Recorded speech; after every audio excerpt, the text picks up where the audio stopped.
Hello, everybody.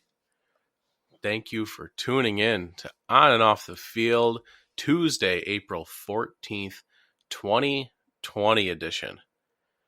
Because we emphasize the 2020 because this year just, it's the year that'll never end, apparently. This is just going to happen. This is our damnation. This is it. 2020 is just, oh... How's your 2020 going, Derf? I mean, is it going better than anyone else's, or are you just kind of suffering along with everybody? I'm probably just suffering along with everybody else. Just kind of following the trend of suffering. Yeah, pretty much. You are here to suffer with us, everybody, with On and Off the Field with Derf and Dylan. Can't thank you enough for being here. We'll let you know all the deets. You can go to onandoffthefield.com. And you can get the links to our social media from there, Instagram, Facebook, and Twitter. You can read about Derf and Dylan. I updated the About page, so you can read about whatever you want about us. There's a listen page where you can listen to the show or go to your favorite podcasting platforms from there. And you can read the blog posts, which I have not made a lot of blog posts lately due to the fact, with one, lack of activity, and two, very, very busy with work stuff, actually. It's been bizarre. Yeah. Like I've worked harder from home than I ever have from the office. It's kind of odd. I don't know, but I'm not complaining. But hopefully, with the draft coming up, we'll have some blog posts coming following that. But you can also have a bunch of on and off the field stuff over at rtfsportsnetwork.com, and they're also on Facebook at RTF Sports Network. They have a ton of shows on there that are really great. You can listen to On and Off the Field from 3 to 4 p.m. on Thursdays, and also, of course, the live show, which this will be our third week this week doing it. The live show at 7:30 to 8:30 p.m. Eastern Standard Time Thursday night. If you go to rtfsportsnetwork.com, you go to the bottom, you put your email in the subscribe to us box, you hit submit, and you're automatically entered for a giveaway for 3 months of ESPN Plus, just in time for the Michael Jordan documentary that's going to be starting called The Last Dance. This ends today.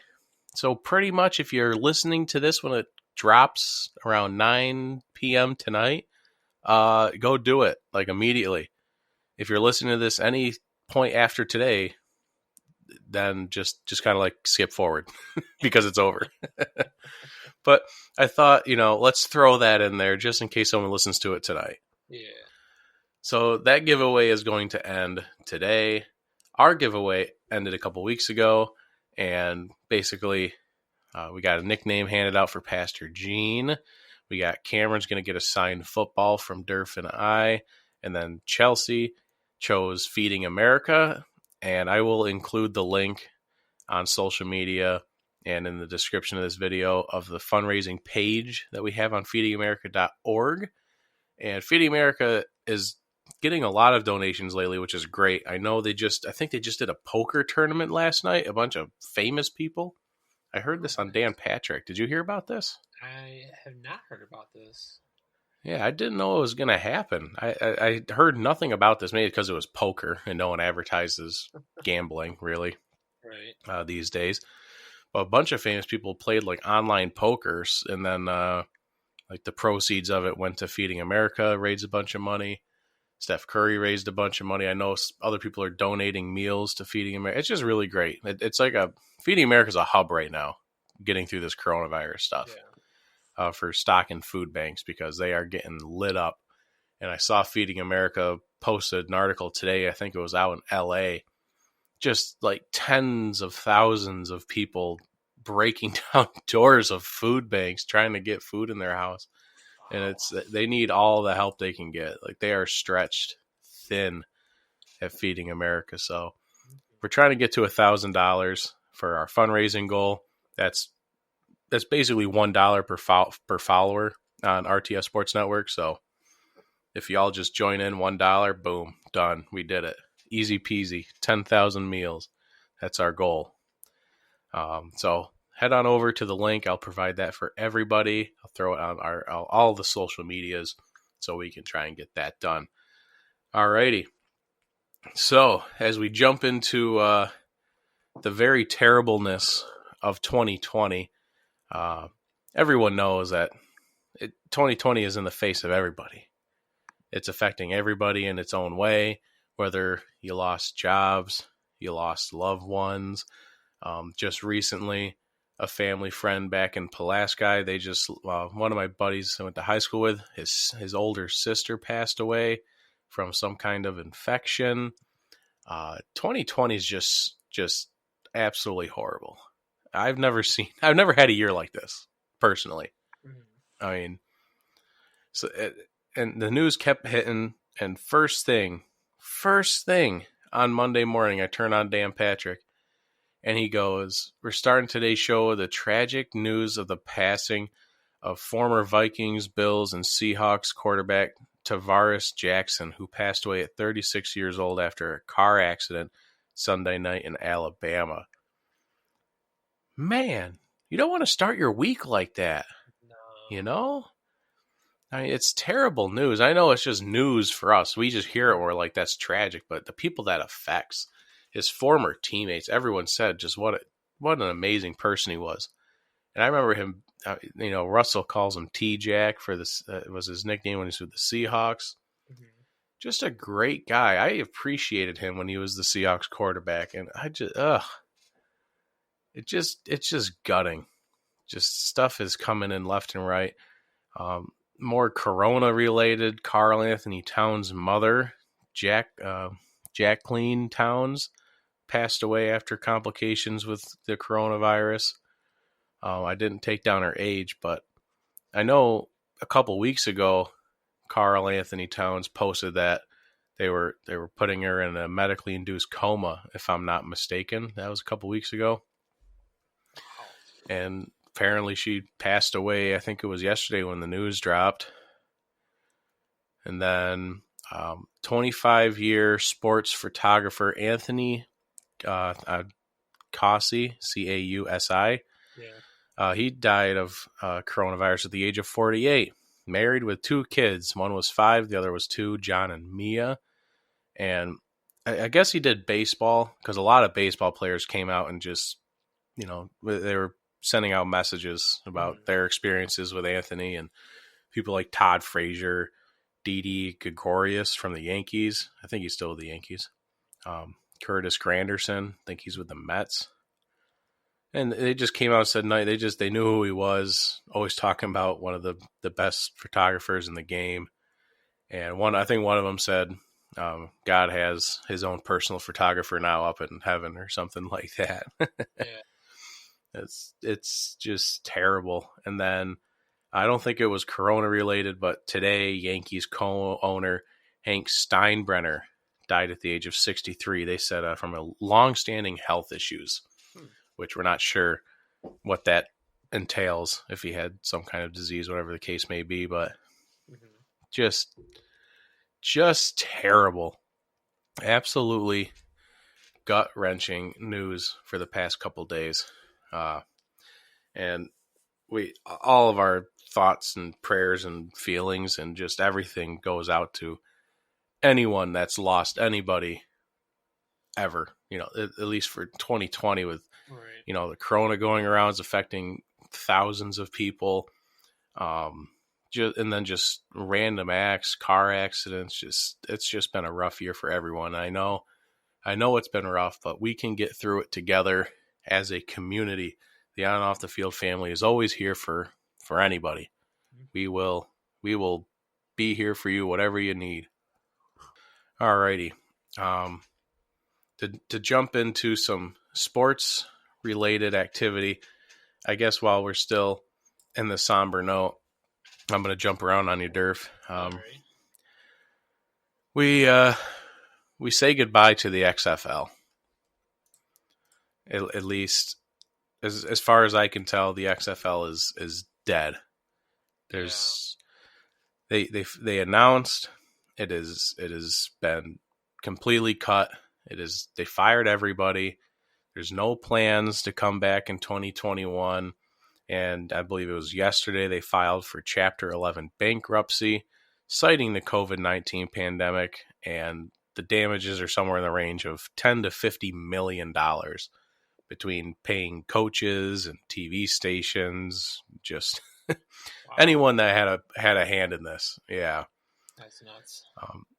I'm kind of here to defend the XFL, to be honest, because I've seen a lot of shade thrown at the XFL, because everyone's saying, "Oh, that's just the AAF, poorly managed. They did a terrible job." Like, no, all right. They had a 3-year plan. They were going to lose money for 3 years, and then this thing was going to bounce back. Then, if the numbers all worked, everything was looking good in season 1, and then it got shut down. They were already losing money. And then you can't finish your first season and bring in that ticket revenue, and you have to pay all those tickets back. It's going to take any business down. If we opened our own restaurant and we had a 3-year plan, but then COVID shut us down, we only been open for 5 weeks, and we still have to make payments towards the mortgage and, pay back loans, whatever the case may be, guess what? That restaurant's going to shut down too. I mean, that's just anything that's new. So maybe the XFL comes back. It was mildly successful, I would believe, in its first 5 weeks. And they don't have plans for 2021 because maybe they need to just kind of bounce back, find their way back, kind of rebuild a new plan, and hopefully 2022 maybe they decide, hey, we recovered. Everything's kind of back to normal. Let's give this a third shot at the XFL. I mean, I really hope they can come back. I mean, I thought it was a great league that had a lot of great rules to it. I thought a lot of them can be adapted by the NFL in the future. And it's just really unfortunate, this whole pandemic, and just to lose a sports league like this. Yeah, it was just bad timing for everything for the XFL, just for this. We got to take a quick break, but we're going to continue this right after we get back. Hopefully it'll be a couple seconds.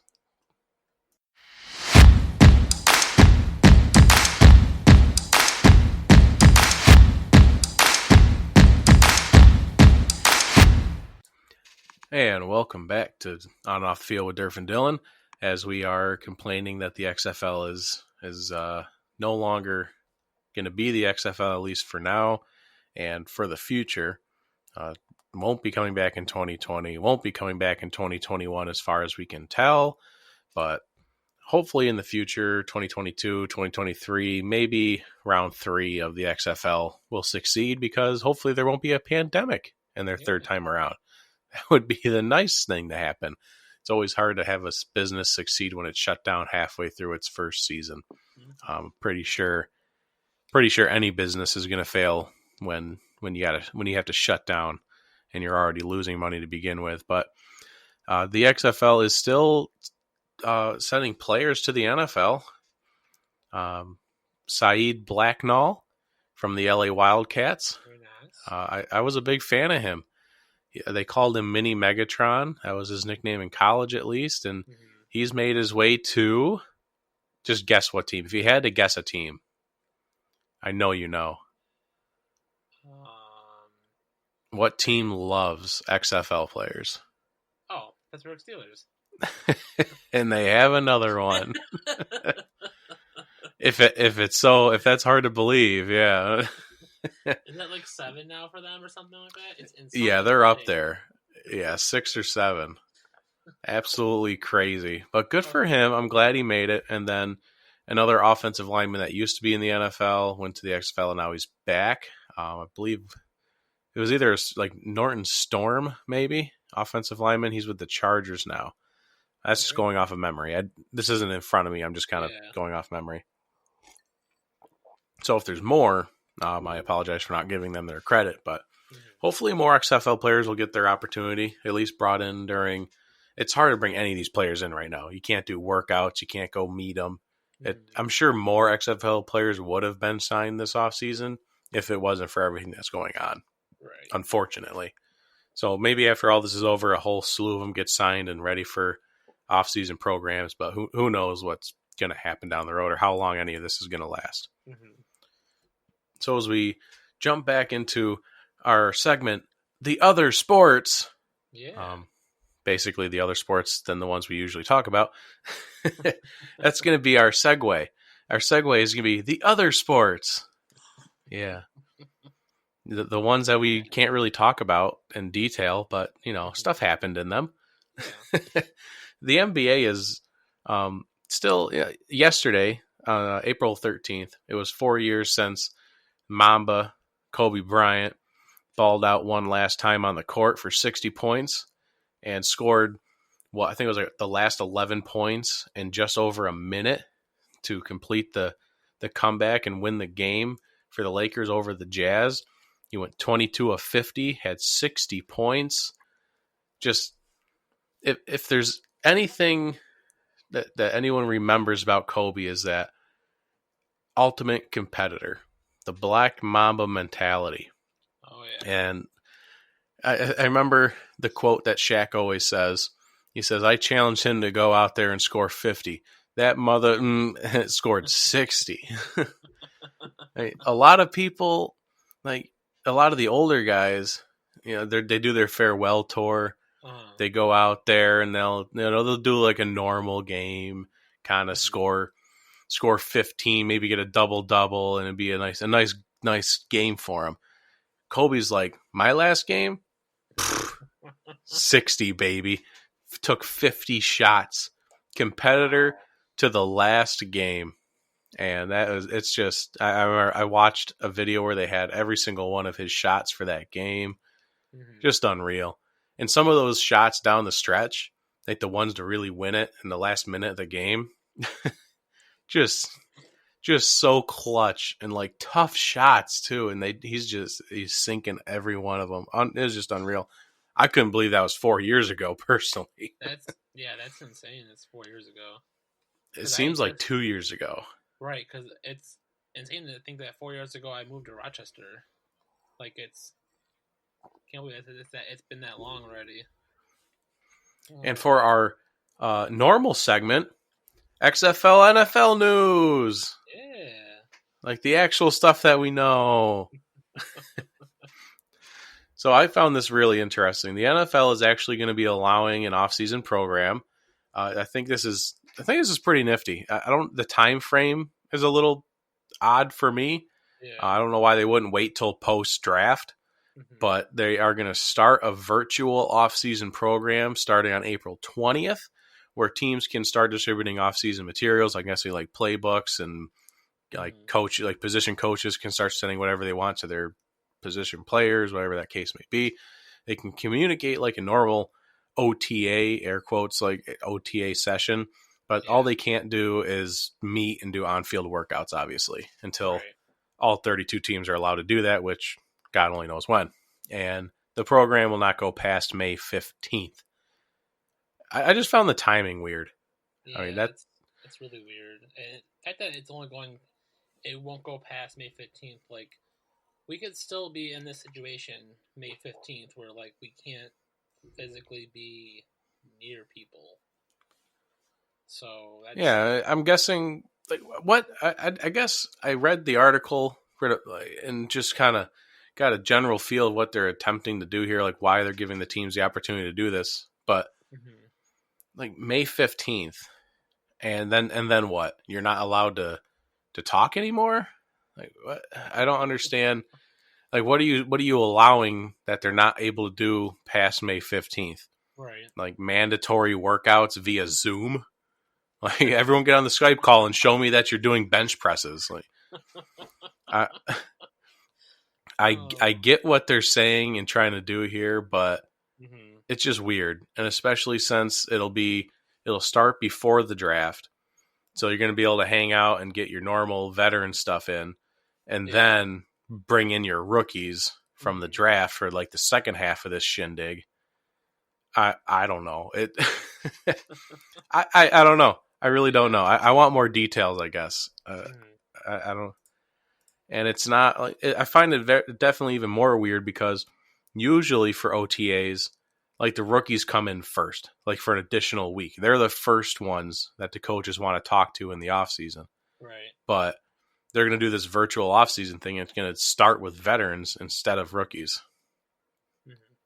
It's like backwards to me. I mean, I'm just used to a normal off season. Mm-hmm. All right, we know football's here when the rookies are starting to head off the camp. And now it's, well, the veterans are going to do a thing, then they're going to get drafted, and then they're going to hang out with the rookies for a little while, and then they're not going to be able to talk to them anymore or something. I don't know. And then they're going to show up again like later in the offseason. I don't know. It's just weird. Yeah. But I guess I'm guessing the coaches asked for it. The teams wanted something out of this, and this is what they get. Oh, yeah. Interesting. So I guess we'll do one more segment before we go to our break and hit our main segment. Is we have to talk about the Carolina Panthers extending Christian McCaffrey. CMC got paid. Oh, yeah. With a 4-year extension. 64 mil total, 16 million a season. He is now the highest paid running back in NFL history. And we have this talk every time a running back gets paid. And it's always the same question. Was it worth it? Will it be worth it?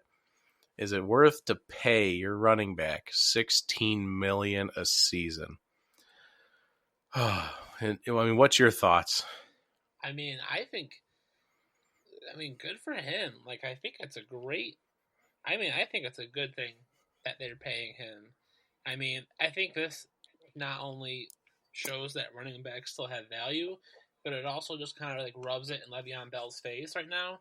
And like, yeah, this is what happens when you sit a season and don't show up and think you're going to make more money and you don't. And then you're a terrible running back for the next season or so.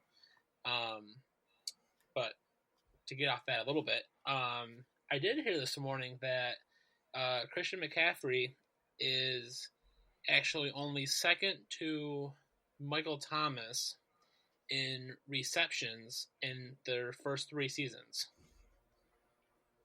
I mean, I definitely believe that. I've seen some crazy stat lines from Christian McCaffrey over the past. He'll end a game with more catches than like 90% of the wide receivers in the league. Like some weeks, it's nuts. Like you look at his stat line. Mm-hmm. Oh, here we go: 22 rushes, 105 yards, 2 touchdowns. Solid day for. Oh, wait, what's this? 12 catches, 150 yards, and another touchdown. Oh, okay. Yeah. I would agree with you. I don't have an issue with Christian McCaffrey getting paid. Mm-hmm. It's just running backs have a clock. Right. They do. And I'll tell you about that clock right after this break. Stick with us on and off the field with Derf and Dylan.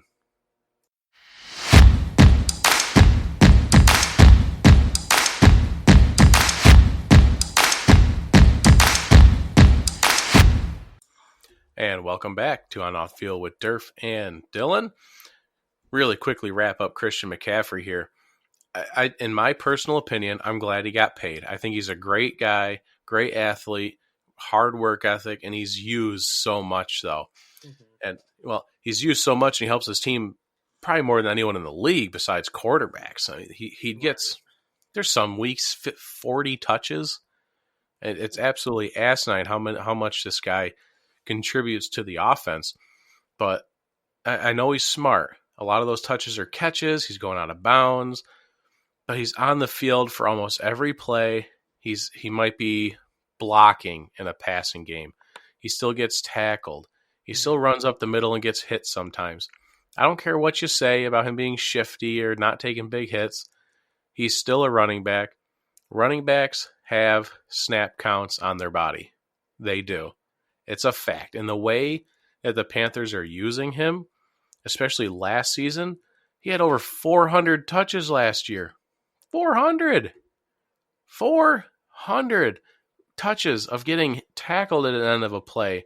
Just using your legs in general to maybe break tackles, keep running through somebody. It's wear and tear. And that's why running backs are questionably paid, especially for another 4 years with a 5th-year option. I don't think he's going to slow down next year, or maybe not even the year after.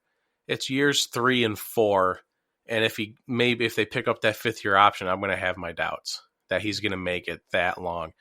He'll only be 29 by the end of the deal, but the way that the Panthers abuse his legs,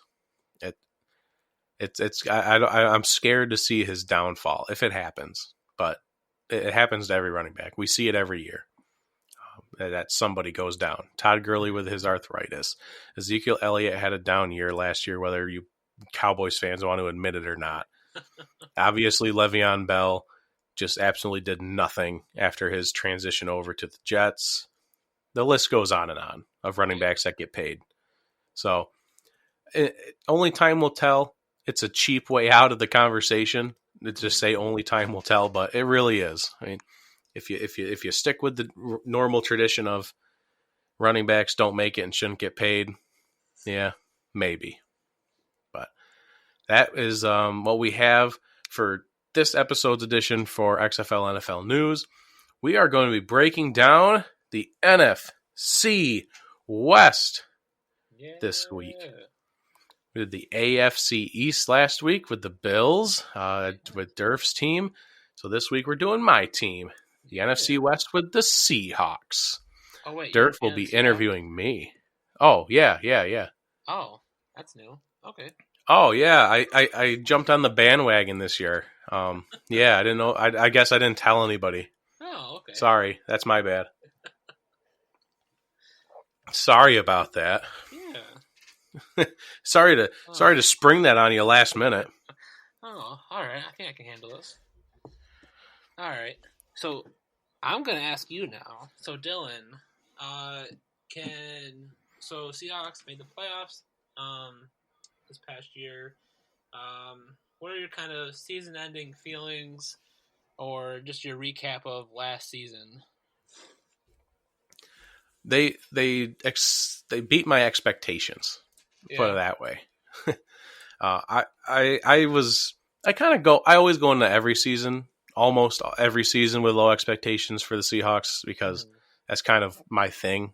I don't want to be disappointed. So I'm surprised they made the playoffs, to be completely honest, the way that the 49ers were looking. The Rams were obviously a dud, but I was scared about them for the beginning of the season. We had a tough schedule. So they made the playoffs. DK Metcalf, obviously I was shocked by his rookie performance, almost 1,000 yards receiving. He was a beast, especially in the playoffs against the Eagles. Amazing season from him, but, overall beat my expectations. But they lost against a decent Packers team. I don't know. Can't be too upset, I guess. Yeah, I mean, I really think DK Metcalf was a great draft pick for you guys, and for him to fall that far, and you guys snatch him up there, that's just doing something I think right for a team. It was unreal that he dropped that far. It was nuts. So speaking of players, and now that we're in the off season, what would you say your favorite off season move has been so far? For the Seahawks, I guess they haven't done too much. Yeah, it's been a bunch of tiny signings here and there, but I guess the one that could have gone under the radar a little bit, not really. They kind of stole Quentin Dunbar from the Redskins. A very productive corner last year. A couple of years before that, not so much. No one really knew what was going on with him, and then he moved to the outside, where he will be competing with probably Trey Flowers for a second spot outside cornerback position. And he really let himself go, and he played very, very well. So I like that pickup. And I also they just signed Mike Upati to another 1-year deal just a couple of minutes ago. Kind of a fan of that. Just a nice 1-year deal, nice team-friendly deal. I'm okay with it to keep the offensive line at least together and intact instead of trying to slap new players in there. Oh, nice. So if Quentin Dunbar is your favorite offseason move, what's your least favorite offseason move so far? Well, I was initially going to say not signing Everson Griffin yet. Yeah. I know people are probably thinking he said the wrong name. He meant Jadeveon Clowney. No. Let the guy walk. Just be done with it. He doesn't want to be with Seahawks. The Seahawks aren't going to pay him as much as he wants. Just let him leave. Just be done with it. And go and sign Everson Griffin. Just be done with it. And I'll be very happy if they do that, but they haven't yet. But my other least favorite move is they took the tag away from Malik Turner, our kind of number 3-ish, 4-ish wide receiver on the depth chart. And that just means that they're going to be keeping David Moore, which makes me want to scream because David Moore is not a good receiver. And Malik Turner is not great, but he's better. All right. So, how are you feeling heading into this upcoming season? I'm looking at a repeat season, to be completely honest. I mean, I could see them making the playoffs again.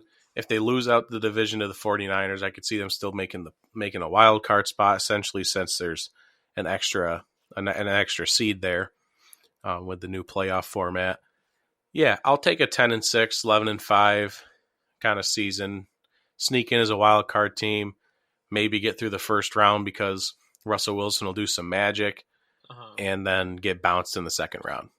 I mean, but I'm predicting the same exact things that happened this year that happened last year. All right, yeah. I mean, yeah, Russell Wilson, he's a great quarterback for you guys. He knows how to pull things out of thin air to make things work. So, yeah, I could see a 10-6 or 11-5 season for you guys next year. Yeah, I'm just concerned. I'm always concerned about the coaching staff not giving Russell the ball enough. They want to. We're a run heavy team. We're gonna run. That's what's got them bounced out of the playoffs 2 years in a row to the Cowboys and the Packers, is because they keep refusing to just let Russell Wilson throw the ball. So maybe come week 1, they give Russell Wilson control. He throws the ball 35 times. We blow out whoever we play in week 1. Maybe my expectations for the season change, but as of right now, I definitely don't see that happening because old habits die hard, especially with Pete Carroll. We're actually going to be bringing in our LA Rams fan next. I believe his name is Adam Puleo. Let's bring in Adam. All right, welcome back here. We got Adam with us to talk LA Rams, new logo and all. How you doing, Adam? I'm good, man. How are you guys doing? I mean, we're here. We're surviving. We're healthy. We have jobs. Things are surviving. We got the podcast. We're talking sports. Things can't be going too much better with the circumstances. Good. I'm glad to hear that. Awesome. So you said you had the greatest show on turf there for a little while, and then you went through the Sam Bradford years. Oh yeah. and now we have Jared Goff. Yeah. It was 2 years ago. Went to the Super Bowl, kind of lackluster, but there was hope. Last season, I mean, what happened? Like, your feelings about last season? Kind of where are you at right now with it? Like, have you come to peace with what happened? Yeah, I mean, I guess it depends on which way you look at it. In the years past, we had been so bad. Even the year we had by some standards would have been pretty good. But when you follow up the Super Bowl, I went into the Super Bowl really thinking that we would win that. And then they didn't even play their best ball. So, in the biggest game of their, ever, that was pretty frustrating. So, I had pretty high expectations coming into the year. I don't really, Todd Gurley, played poorly in the Super Bowl in that playoff run. I don't know that anybody really expected him to be, drop off like he has. I think, honestly, probably the biggest downfall of last year was just poor offensive line play. And, I think it showed, I do like Jared Goff, but I think a lot of what, his downfalls last year were because of poor pass protection, no running game, and he lives off the play action. So when you lose the running game, it changes the whole game. And so I think Todd Gurley had fallen back a little bit, and then the run blocking and the pass protection really took a hit. And so it was a very up and down season. Right when I thought they were going to establish some momentum and make a run at it, and they looked great, they'd go and get beat by the Bucs, or where they dropped 50 points on them, or there were a few other pretty frustrating games, and it was a roller coaster, for lack of a better term. So yeah, I think roller coaster is a great word, a great terminology to talk about that last season. That's because you bring up that Tampa game. There was a couple games where you felt like they were in it. Maybe they were going to turn around here, get back into their, go on a winning streak maybe. And then, yeah, Tampa Bay happens, like get blown out. Just crazy things happen. And at least the Seahawks and Rams games were good. Couple of good divisional matchups in there. I've always loved their division. They all the teams usually play each other really well. And the Seahawks and the Rams notoriously always have great games. And so I've always really admired I think when you have division rivals, you don't really like them, but you can have an appreciation for them. And I always look forward to the games. And it always scare me no matter what the score was playing against someone like Seattle, because you never knew that, even if you're up, you felt like they could come back and win it. So yeah, those games are always exciting, and last year's matchups did not disappoint at all. So kind of leaving that season behind, it happened. It was a thing. Heading into this off season now, it seemed like it's on the surface, it looks terrible. It almost spells out rebuild. And in my opinion, that's kind of what I look at. They still have Aaron Donald. You can build a defense around him. You still have Jared Goff and Robert Woods, Cooper Kupp on offense. What's been going on in the offseason from your perspective, at least? What are you hearing? Well, honestly, I'm not really sure what they're doing. I think a lot of it depends on and I have to look at the numbers on the salary cap relief. I know there's some big cap hits on the Todd Gurley trade and then the Brandon Cooks one, but I have to think that they're looking at re-signing some of these younger players moving forward. I like Jalen Ramsey as a player. I don't know if it was worth the bounty they gave up on him, but if they were to trade for him and then let him go after everything else, that would just be really, really bad. And so I have to think they're getting ready to do something with him. I think they're, letting someone like Brandon Cooks go because they probably want to re-sign Cooper Kupp, who's nearing the end of his deal. Notoriously in the past, they don't re-sign secondary players. So I'm wondering what they're going to do with John Johnson. I do think, the next year or so, maybe a little bit of a step back, but I do think they have enough of core players that they're going to be competitive. I don't think you're going to see them be a 6-10 team. I don't know that they're going to be competitive in the playoffs, but you have a few pieces, in good coaching, where I think they can at least be in the hunt. And so I think what they really need to do, in my opinion, to have a good offseason is they really need to continue building up the offensive line. Notoriously, you're able to get running backs in the draft. And I think that, they'll kind of, from what I've seen, is they kind of want to go committee moving forward. So I'm not so worried about the running back position, although I do think they need to add a little bit of talent there. I'm not really sure, because sometimes I wonder if McVay is too smart for his own good. I'm wondering probably just as much as everybody else. So yeah, that's kind of where I stand right now in the off season. Yeah, that's kind of the same feeling I was getting where you said, they're not looking at 6-10, but they might not also not be looking at, 13-3 winning the division. And, it might not be a Super Bowl a year, but I think a lot of that will tell about more of the pieces they add through the draft and maybe later in free agency, see what kind of talent they can pick up. I guess that kind of rolled into my last question there about what your expectations for next season were. But if that's, I mean, that was my feeling as well. I don't want to call them done in the garbage. They still have core pieces, taking the words right out of your mouth there. They still have the pieces there to maybe be successful. It's just a matter of how many pieces are they missing? How much do they really need to add to be competitive to get back to a Super Bowl level? Yeah, I mean, it wouldn't shock me if they won 11 games if everything clicks right. I mean, I think a lot of things went really wrong this past year.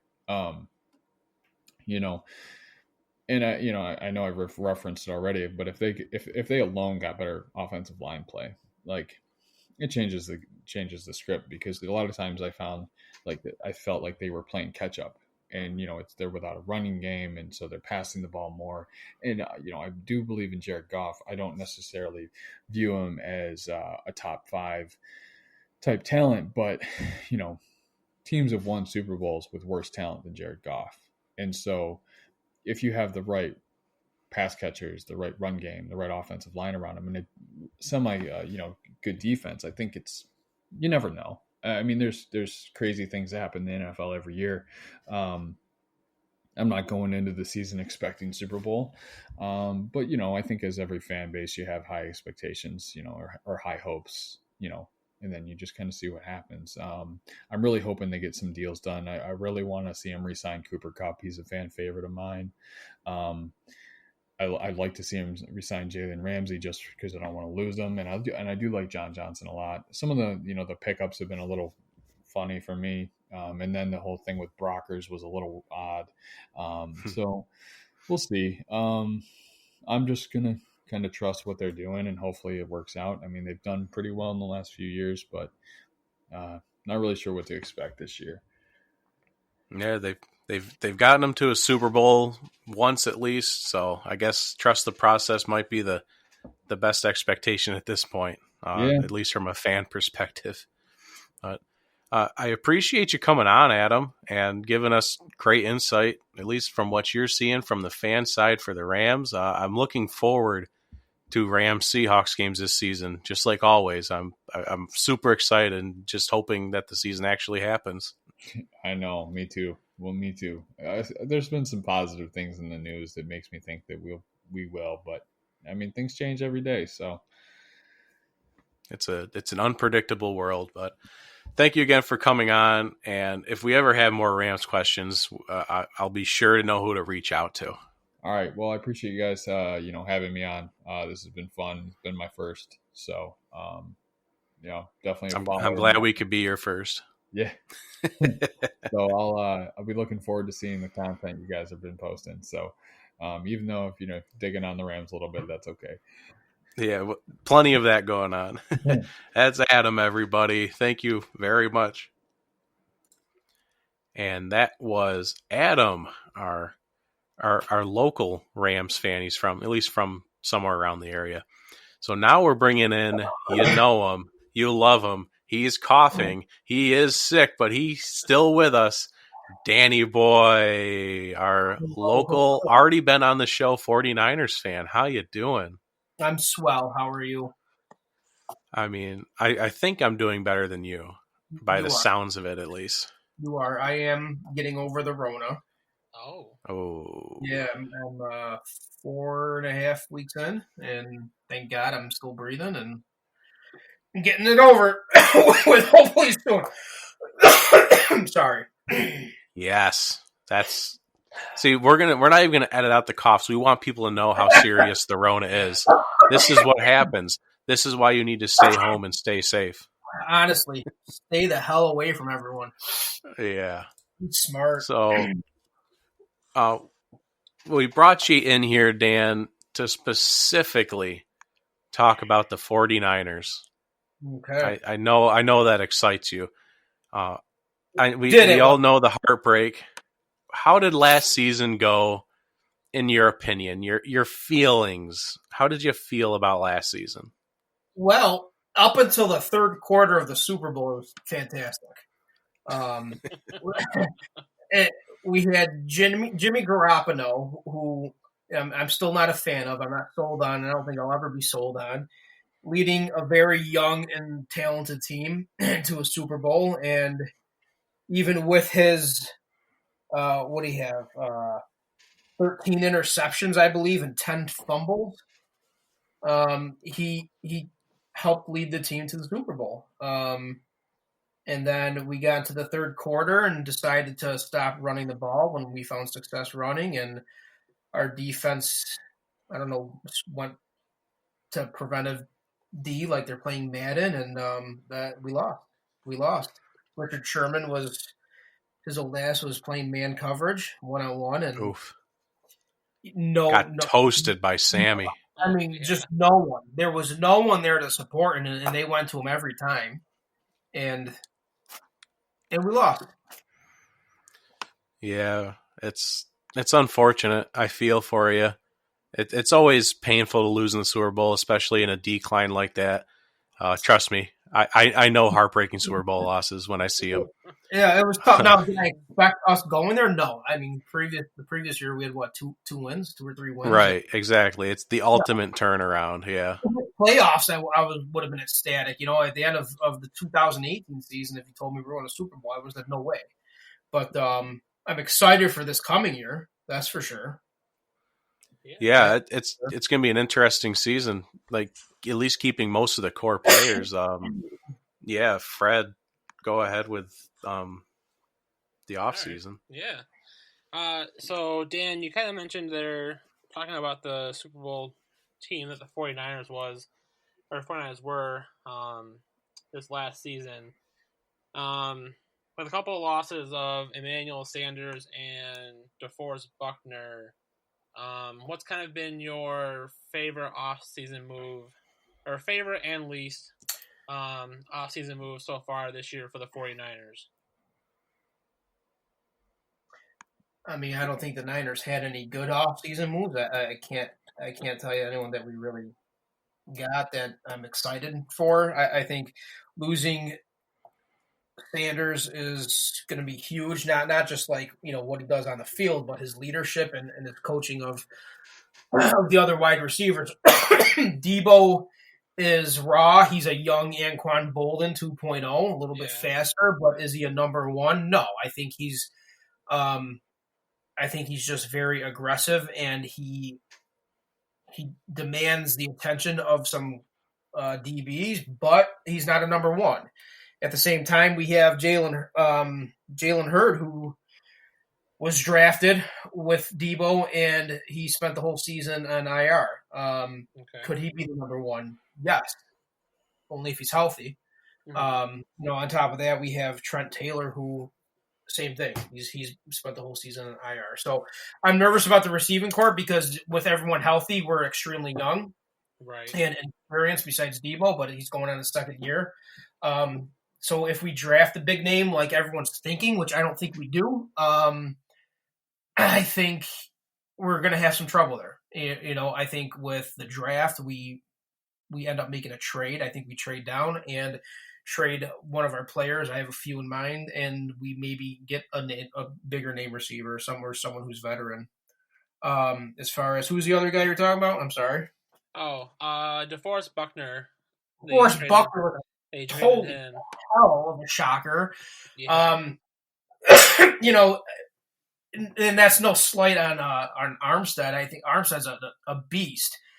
Right. The reason, reading into it, you know, I don't know if any of you guys have heard of Matt Mayako. He's a beat writer for the Niners. He put it in perspective because everyone's just sitting there with a jaw to the floor. Like, how'd you get rid of Buckner? He was the core of that defensive line on that interior, especially. Mm-hmm. Well, Buckner, as great as he was a one-trick pony. So knowing how much money he was gonna need, it's in order to keep him, they traded him. Where Armstead, who is a beast in his own right, he plays D-end and he plays tackle as well. So he can play two skill positions and make the same amount of impact. You know, a lot of people still don't like the move. I do seeing that, but now I question what do we do with the defensive tackle, because I think Buckner and Armstead, they were as good as they were because they were together. They both played in Oregon. They both knew each other. Right. And they're both monsters in the NFL, but they're monsters together. Right. So it's, you know, going back to like Justin Smith when he was the D-line and Alden Smith. Alden Smith had all this crazy hype when he was in the league, but when Justin Smith retired, Alden Smith couldn't do anything. Yeah. And I'm just nervous if it's one of those scenarios. Yeah, I mean, I think the Niners have a lot of young talent, and I think I could see them kind of definitely improving on that, and just I see a lot of them getting better this upcoming year. Oh yeah, But I totally agree with you. Like losing Buckner, is Armstead going to be able to keep up with everything? I mean, they have Bosa there. I mean, it'll be a second year coming in. So, but yeah, so. And he played the season injured. I mean, he admitted he played half the season healthy. So, right. Talking about Bosa. And I think overall our defense is going to be healthy, depending on how camp and training goes. But I think we're going to be better. Our linebacking core took a huge hit. We actually went down to, I think we played a practice squad player for half a game because of injury. So it got pretty brutal. And they still did amazing things. So I think as long as everyone comes back healthy and they stay healthy, our defense is only going to get better. Depending on, obviously, we have a glaring hole at tackle now with Buckner gone, but next man up, right? Yeah, absolutely. I'm nervous about the offensive line. I think Jimmy Garoppolo is a deer in headlights. If he gets pressure, he doesn't know when to scramble. Yeah. He feels pressure, but that at the same time, sometimes it's better just to go down or throw the ball away, or he just wants to stand there and just try to make a play and find someone, and that's where he gets the team in trouble. And that's where he puts the defense in a terrible position after they're gassed and getting the ball back, Right. We got Joe Staley, who's going on his 14th or 15th season at left tackle. He's going to return this year, but I'm thinking that this is definitely his last season. The last couple seasons, he hasn't played a whole season healthy. So, right. I'm definitely hesitant about the offense. Yeah. So, I mean, with that hesitation, how do you, besides what they're going to do in the draft here in the next week or so, how are you feeling towards this upcoming season, potentially, if there is one? I don't think Super Bowl. I think it's very difficult to go back-to-back Super Bowls like that. I think we're going to make a Super Bowl run again in the next season or two. I don't think this coming season. And a lot of that is going to depend on what we do in the draft. Everyone is hyping the draft, at least for the Niners, saying they're going to get one of the big-name receivers, which ideally, I'm sure that would be great. But at the same time, at 13, we're notorious for trading out of the first round or trading down, right? Grabbing more picks and making trades. So knowing we have a glaring hole on the offensive line and defensive line, and there's going to be some top studs at those positions in the first round, especially at 13. If we don't trade down, I don't think we go receiver. I think we go offensive or defensive line. Oh, yeah, I could see that for them. And we go back to having 4 first-round draft picks on that defensive line. Right, when that's what they've done the last few years. So I think it makes sense for them. It's a trend. So yeah. So I mean, yes. Okay. I'm sorry. I just wanted to jump on the 49er train, especially that part about trading out of the first round. If there's anyone that knows anything about trading out of the first round, it's a Seahawks fan. I'll tell you that. I know how that feels. You wait up all day or all night. All right, here comes my team's pick. And they traded out, and I stayed up for nothing. Yeah, fun. Yep. That was great. every year. Dan, I wish we had more time to talk to you. I really did. I wish we could talk to you for 2 hours. Yeah. But we're going to have to drop off. Okay. I understand. Is it for Cardinals? We still got to do the Cardinals, and we're gonna figure out how we're gonna deal with the Cardinals here, and see how the NFC West is going to have to deal with the Cardinals this year. Cool. Can I just give one quick little prediction? I think please do. Real quick. The Niners, as stacked as they are, I think they got some trade bait, and I'm thinking Breida, who in my opinion is still a stud running back. He was shadowed by Raheem because Breida got injured. We have Jerick McKinnon still, right? He hasn't played yet. They just restructured his contract, got more money back to put towards the cap, and then on top of that, Dante Pettis, who has not performed how he should have. So I think we have 3 players that the Niners will use in the draft for a trade. I'm just throwing that out there now. If it happens, then I can say, hey, I told you so. If it happens, we'll give you the credit for it. Thank you. Yeah, I'll write it down and make sure to bring you back if it happens. Thank you. Well, thank you. I appreciate it. Yeah, well, thanks for coming on, Dan. And as always, we'll definitely have you back at some point. We love you. Thank you. I love you guys. We always love having Dan on the show. I had him on a while ago, but good to have him back, and should have him back more often. We're gonna work on that. Absolutely. always a good talk. We just have him on here as like a full hour guest. That'd be great. There you go. We failed in securing an Arizona Cardinals fan or podcaster or blogger. No one responded to our pleas. So just kind of, the Cardinals. Yeah. Last season was a little bit of it was what you would expect. New coach. It's a rebuild season. Kyler Murray, he did win Offensive Rookie of the Year, whether he should have or not. That's besides the point. He did win it. He did look good at times. He also looked like a rookie at times. A couple of mistakes, interceptions, stuff like that. But he has a new toy with obviously DeAndre Hopkins, now the newly acquired and passed his physical. So he will be a part of the team. And then they have Kenyon Drake still in the backfield, who showed some spurts of very good football play. I mean, it looks like a really good offense. Offensive line might have some questions, but the offense itself looks amazing. The defense, I have a lot of questions about. A lot of questions on defense. But the offense, can Cliff Kingsbury really make this Cardinals offense something that will be feared throughout the NFL? Yeah, definitely. I mean, it's, like you said, like missing a lot of pieces. I mean, it just seems like it's that young group that aren't all working together quite yet. But I mean, there's a couple of veterans still on the team. I mean, Larry Fitzgerald is still there in that offense. Like, he's going to help these guys kind of mesh together and make this team work. And I mean, it's a little old school with new school, and hopefully they can keep the NFC West interesting this year. Yeah, I think it's kind of just like we talked about the AFC East last week. Yeah. About being a very competitive division this year and very exciting to watch. I think the NFC West will be the same.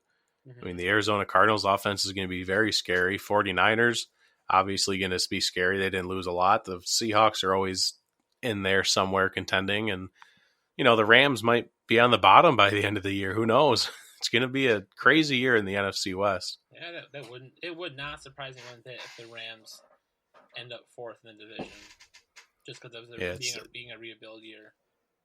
Right, yeah, just with the competitiveness of everything and them having a mini rebuild season. Mm-hmm. That's all the time we have there, Derf, for this week, this NFC West recap week. We appreciate everybody tuning in and all of our guests showing up and giving us the great breakdown that they gave us of their teams. We always appreciate that. Tune in next week as we do another division. Make sure you're following on social media so you know what that division will be. And as always, Derf, all hail the Jockstrap King.